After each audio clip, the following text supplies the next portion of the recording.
तो जैसे उस लड़के के गुलाम ही हो गए हैं। वे लड़का जरूर कोई जादू करता है और जादू जानता है। सब तक ये कहानी सिर्फ इस गांव की नहीं बल्कि इस क्षेत्र के और भी कई गांवों में ऐसी ही स्थिति बनी है। जानते हो ये सब किसने किया है? ये किया है दूसरे ग्रह से आए लोगों ने। तुम लोगों के पास अब और समय नहीं है। उन लोगों ने अपनी तकनीक के बल पर इन लोगों को अपना गुलाम बना दिया है और वो आने वाले युद्ध की तैयारी कर रहे हैं। हमें भी तैयार होना होगा। अब तुम्हें भी इस युद्ध के लिए तैयार होना चाहिए।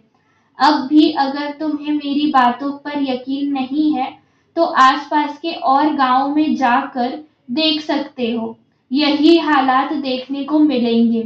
कुछ दिन और रहोगे तो दूसरे ग्रह से आने वाले लोगों।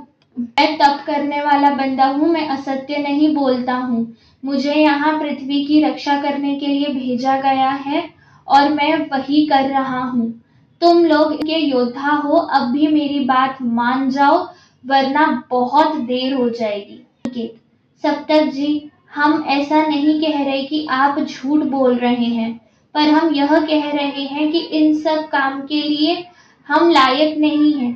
फिर भी अगर आपको लगता है कि यह काम सिर्फ हम लोग ही कर सकते हैं तो हमें सोचने के लिए कुछ वक्त दीजिए।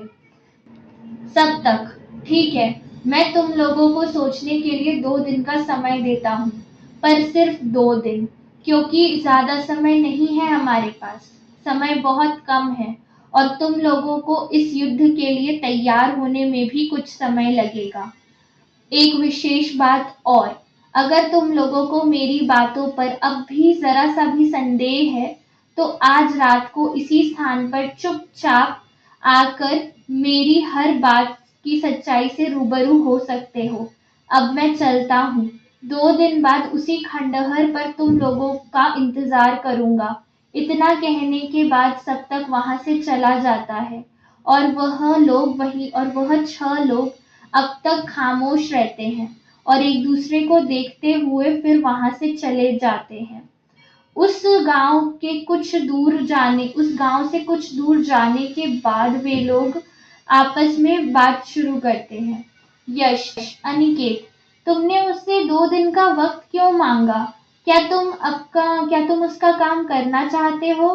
क्या तुमको उसकी बातों पर यकीन है, उसकी कहानी पर यकीन है?